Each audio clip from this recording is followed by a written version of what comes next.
Let's start with the session today. Okay.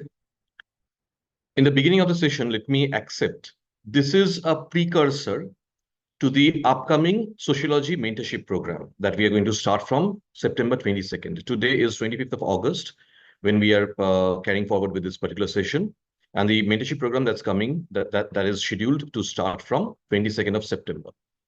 Now, what we are going to do, I'm scheduling a series of these kind of workshops where we would be discussing various nitty-gritty of answer writing. Because once we start with the mentorship program, discussing these nitty-gritty may not be possible, right? And to prepare along with these things, it takes some time. So that's the reason why I decided to schedule these workshops beforehand. Okay. I have been talking about this in the class as well, quite often than not, that we all are so concerned about answer writing skill development, how to write answers, how to write proper answer in line with the requirement by UPSC, right? Problem is, before we start answer writing, and I've been saying this in the class as well, again and again, before we focus on answer writing, let's focus on writing skill development.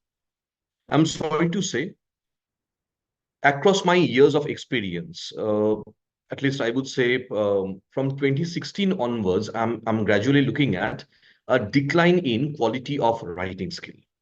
I won't deny this, right? No, I'm not saying that the people who used to appear in the examination or who used to write the answers before 2016, they used to write fascinating answers, or the quality of English writing was extremely was great or something of that sort. No, I'm not saying that.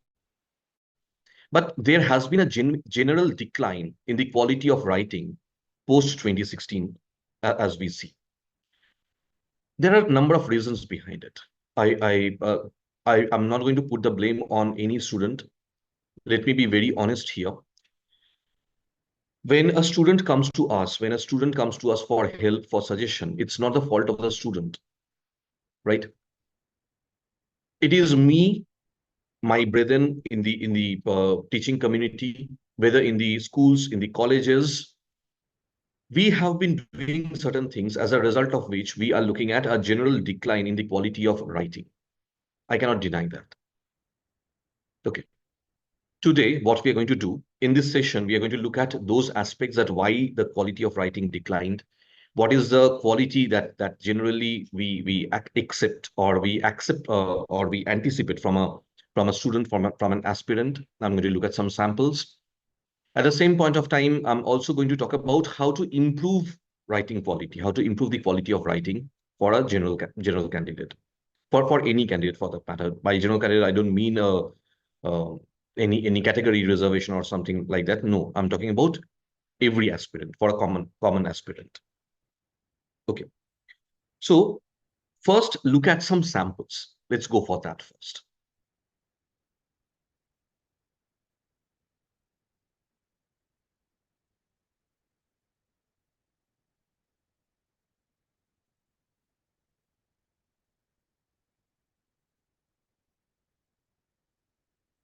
Okay, this is practically the copy of one of the toppers of 2017.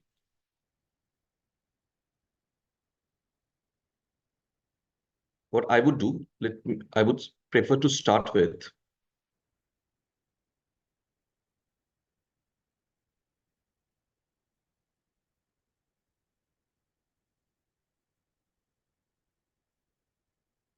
right.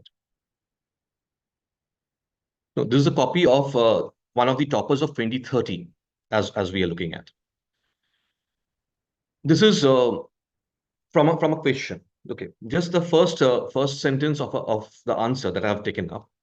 The question is about the collegium system has become a victim of its own success, uh, with the concentration of power in the hands of a few, leading to questions about its legitimacy. Comment. Look at the sentence that has been framed here. The collegium system evolved through three judges' case, and the recent tussle between CJI and Lawminster brought it to the fore. Right? The person who has written this, grammatically, as such, the question, the sentence is very much correct, right? What the person has missed, it is obviously a careless mistake. It should be to the fore. To the fore means to the forefront. That's way of writing in English. So while writing the answer, the person missed only to put that particular article.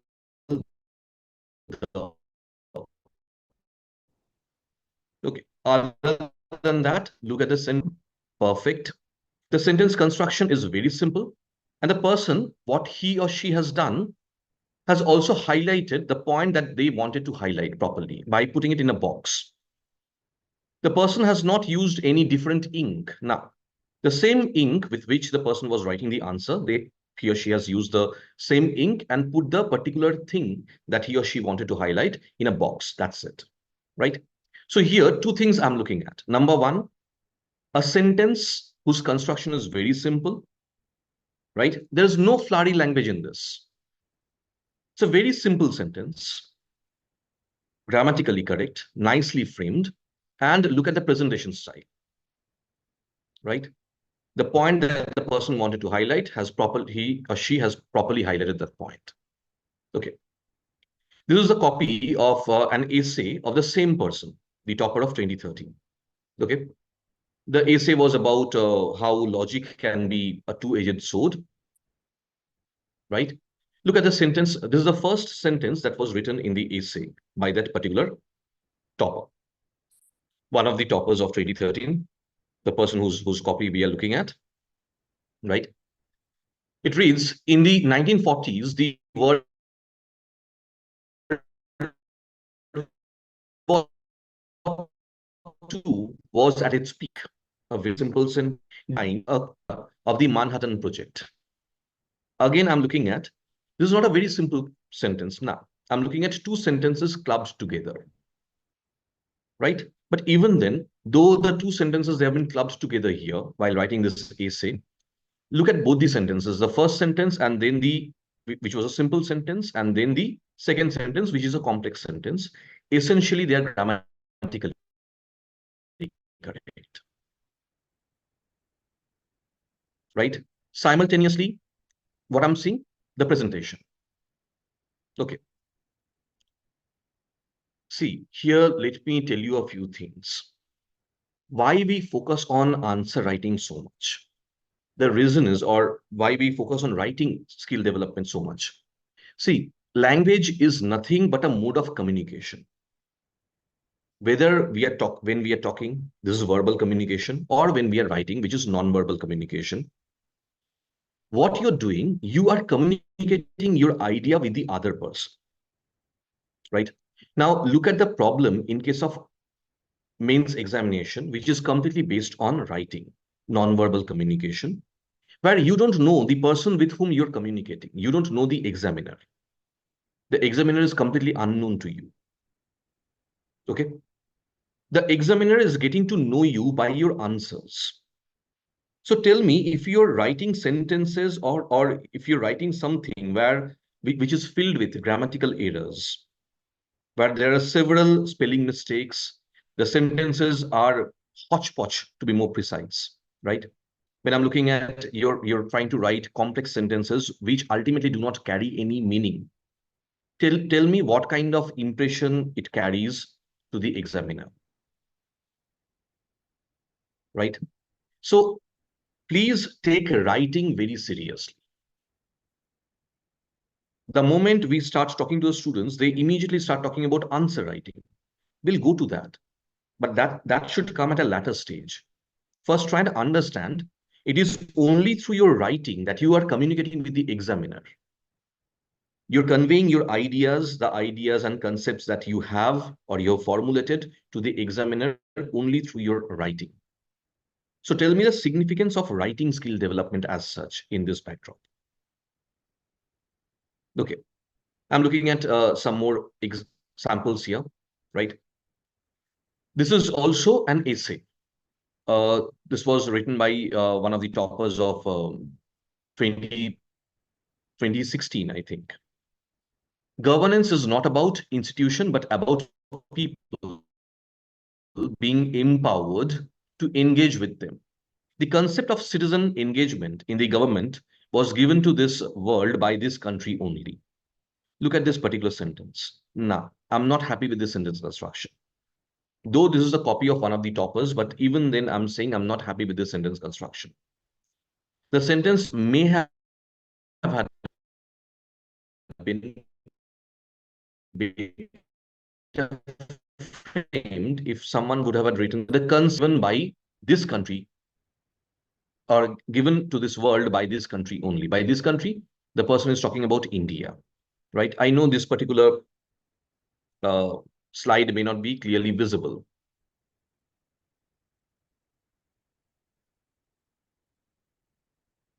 Okay.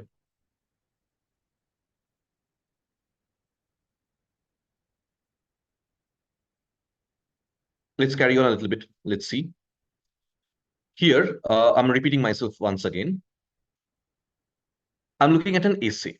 I'm looking at the first paragraph of the essay, right? The topic of the essay is that governance is not, just a minute.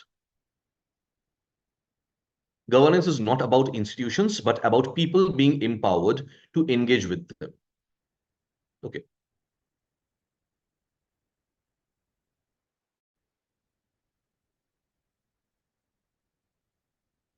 The first paragraph I'm looking at, the concept of citizen engagement in the government was given to this world by this country only. Right? What I said is that I'm not happy with this sentence construction.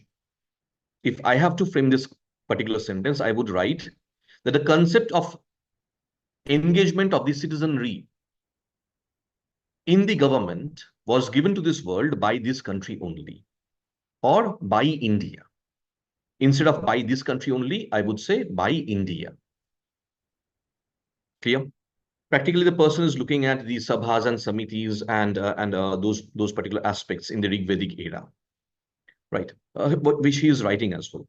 Even if we disregard the various Chalcolithic societies, the sabhas and samitis of the Rig Vedic era or Rig Vedic age are an irrefutable evidence of citizens' participation or participation of the citizenry in the governance, right?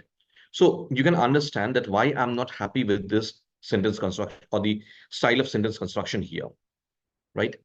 What happened? The person was trying to write complex sentences, though this is the copy of a topper. But I'm looking at the style of writing complex sentences, and in the process, certain mistakes happened. But even then, the person was able to convey the idea to the examiner, right? Until now, you've seen three examples, three samples of writing. In none of the cases, you'll find any floral language. The person is not writing Victorian English. Now, whether the topper of 2013 or this topper of 2016, no, none of them is writing any floral language or any language which is something like Victorian English or so, right?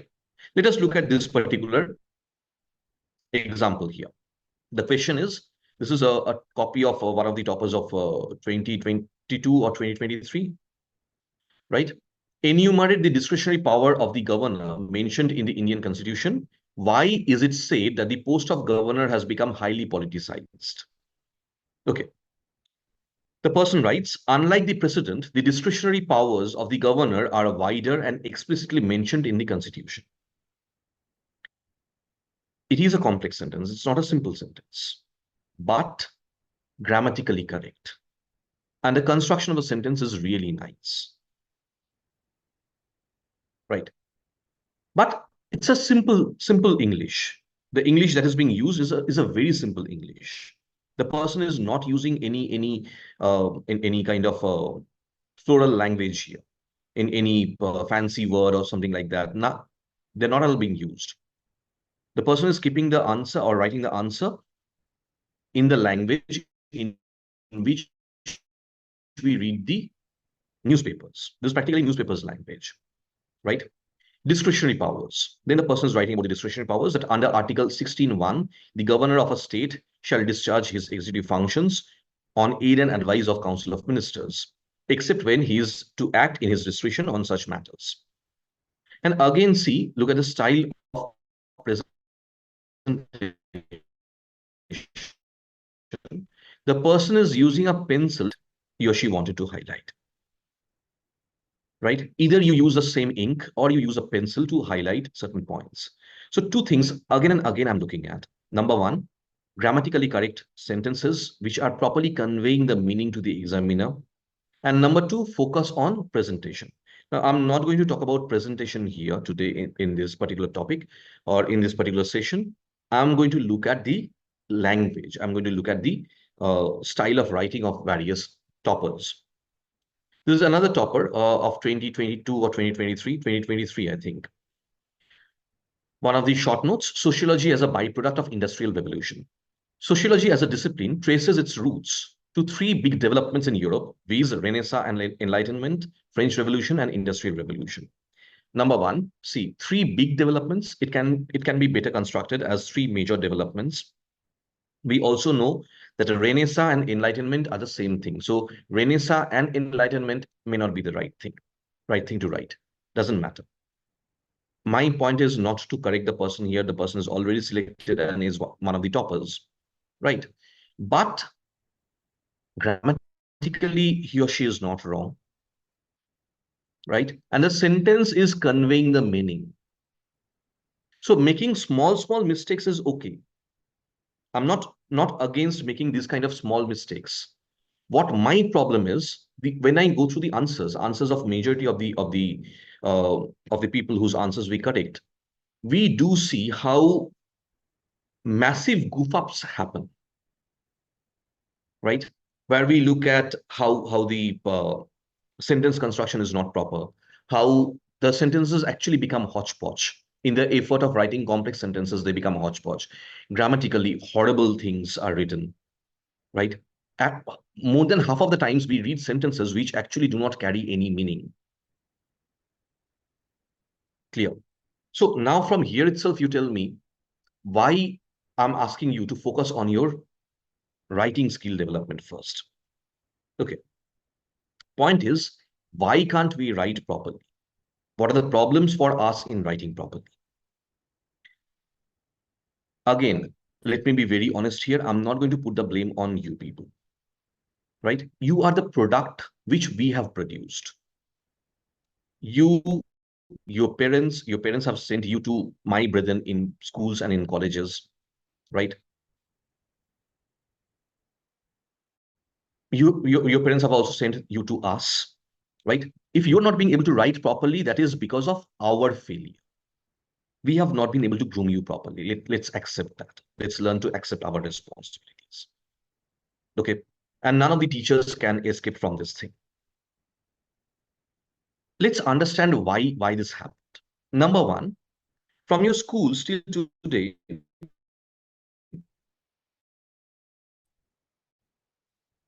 how often have you been exposed to good quality English writing as such? Hardly. Nowadays, I don't see the habit of reading storybooks among the students. Even if you go through those comic books or the various abridged versions. More than half of the time, you read books which are your course materials. They're not storybooks, right? If I talk about in any good English story written by Indian authors only, whether I talk about Arvind Adhika or then um, I would be talking about say Amish Tripathi or Devdutt Patnaik, right? Or Chitra Banerjee Devakaduni.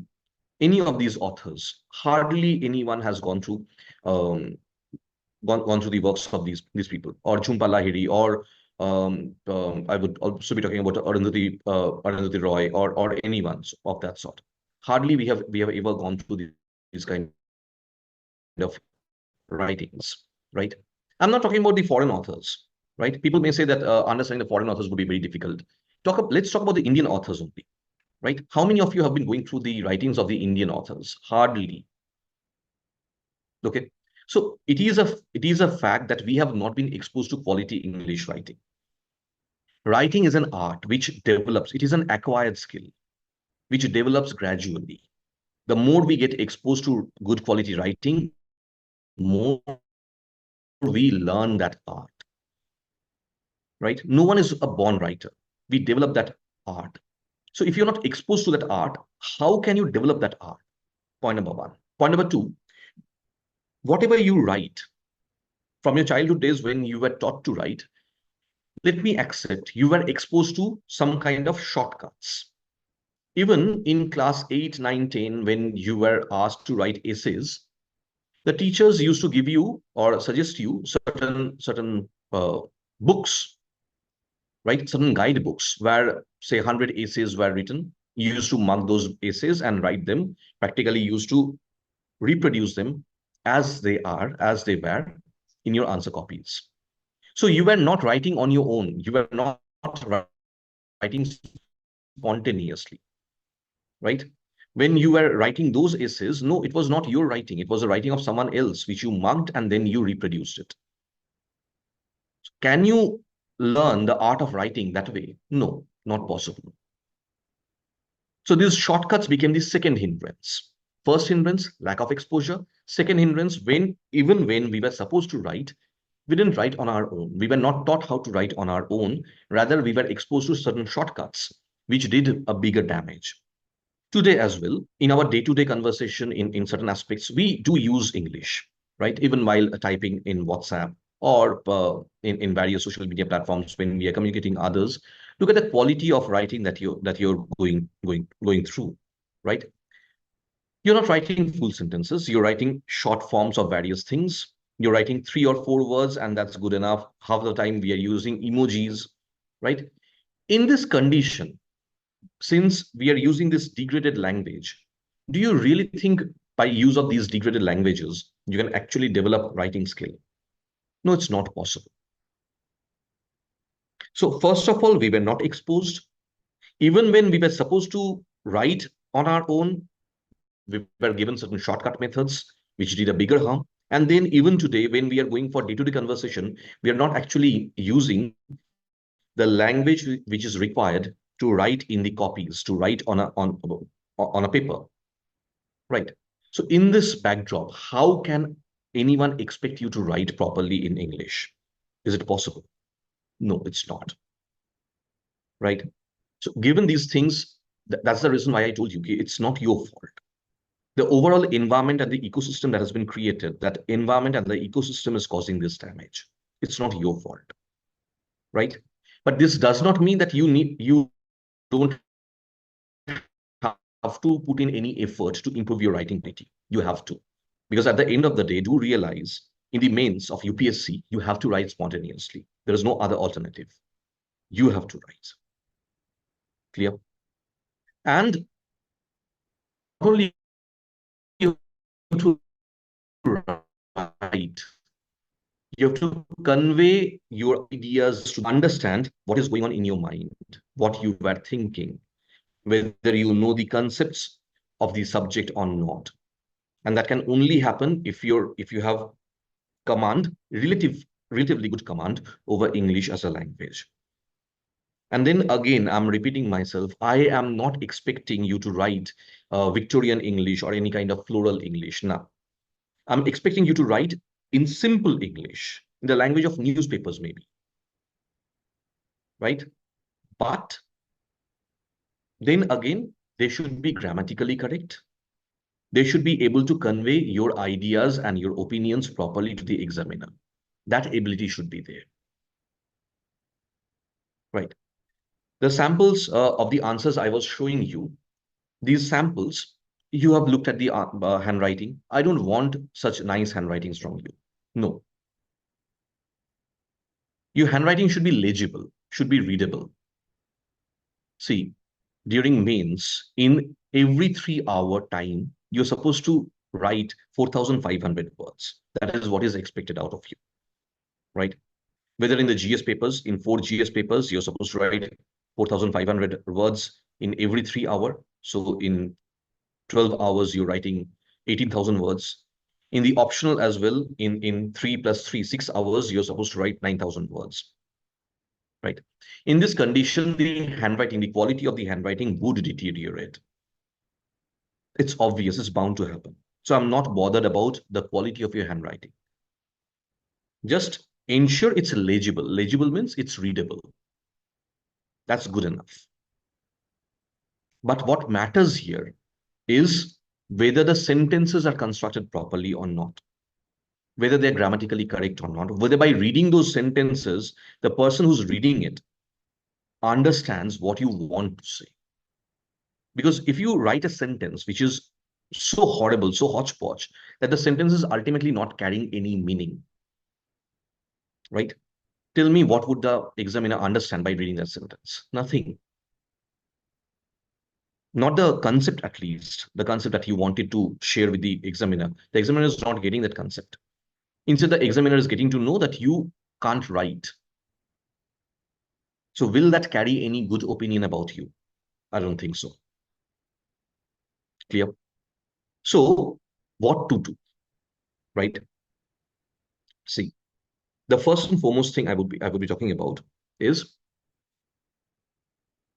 try to work upon your grammar. Okay. Now, I'm not asking you to go back to the school days and college days to take out your grammar book of the schools. No, there even today there is a mechanism. I've been sharing this mechanism again and again in the class, right? I'll talk about that. But first, let me discuss what is expected of you at this stage. Number one, whatever you're writing should be grammatically correct.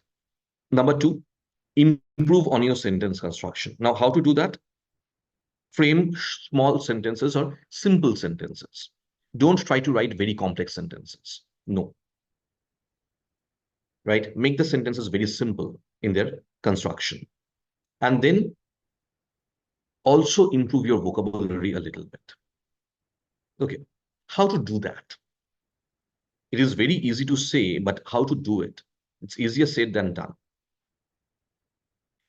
Every day, I share certain articles with you people, right? Every day, practically, other than Sundays, every day, one article is shared with you people. This article is shared with you with two objectives in mind. Objective number one is obviously to update you in terms of current affairs, whatever is happening in and around you, to update you accordingly, right? But there is also a second dimension of this particular activity, or a second objective of this particular activity. The second objective is to expose you to quality writing. Read it. And how to read it? Not the way we have learned to read, by keeping our mouths shut. Now, go back to the childhood days, please. It's a genuine request. Read them aloud. Read them loudly, right? You take that particular article, the article that is being shared, close the door of your room, read it loudly. Don't care about what others will think. You need to hear what you're saying, what you're reading, please. This silent reading style that we have developed, we were told at one point of time that now you have grown up, you need to read silently. That has done a bigger damage to us, right? Here, I'm asking you to go back to the childhood days, please. Read them loudly. Read those articles loudly, right? The first reading gets complete. I know you'll come across various terms, different terms, whose meaning you do not know. While you're reading the article, don't stop. Read it. Now find out those words and check their meaning in the dictionary. Take out a dictionary, go through the meaning of these words in the dictionary. Okay. Once you've found out the meaning of these words in the dictionary, again go for the second reading. And again, this time, please ensure that you read loudly again. Clear? So two reading of the same article, and both the readings should be loudly. Please do this for 1 month. Gradually, your reflex in terms of a language will start developing. Everything is about reflex. This is about training our mind to develop the reflexes with respect to sentence construction and all these things. During the first month, do not have to write anything. You just ignore writing in this first month. But after the completion of the first month, please ensure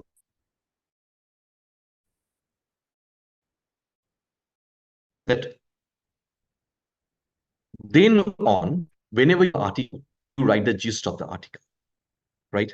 Typically, the way we used to write précis in our childhood days, in that style. Whatever the word limit is, whatever the number of words used in that article, say an article is written in 900 words. Okay, write the gist in 300 words. Clear? So that's what I would suggest. And then again, I'm repeating myself. While writing, do ensure that you write small and simple sentences. And also ensure that you're not making any spelling mistake. Right? If you can do this much, it's good enough. So the first month, only reading, and after that, start with this writing of précis, writing of gist of the articles. And you need to carry on with this practice. This practice should go on for at least next 6 months. And you have that much of time. Today, we are talking on 25th of August. Your prelims is in May 2025. You have more, right? You don't have to show your answers or these G's which you're writing. You don't have to show it to anyone. Write them, keep them aside. Don't show anyone, but carry on with this practice. Have faith in yourself. Because when you believe me, what's happening, when you're going through the article again and again, when you're reading the same article twice, right? When you're reading quality English and you're reading them aloud, you're gradually training your brain. The reflexes of your brain with respect to the language skill is developing. That's how it works. So it's a very simple exercise, but if you can do it religiously, if you can do it regularly, right, it will give result. No, it will not give result overnight. Now, if you expect, okay, I'll start today, by tomorrow my language will improve like anything. Now, it's going to take time. It's going to take at least 6 months time. But if you can do it on religiously for a longer period of time, for at least next 6 months, believe me, yes, your language skill will improve. Your writing skill will also improve accordingly. Okay. Today, this was the only topic that I wanted to discuss. And I told you that this is practically part of the precursor. What we are doing since from 22nd of September, we are going to start with the mentorship program where we would be focusing more and more on answer writing. So before doing that, this was a precursor about writing skill development. 2 more such workshops would be organized in the coming days, right? One more workshop would be there on 8th of September. And then another would be on maybe, let's see, either on 21st of September or so, we'll organize another workshop. But that's how these workshops would be organized. And accordingly, we'll be working on these topics, on these things. Okay, that's all, guys. I'm opening up the platform. If any of you have any question, please do feel free to ask. Anyone, any question?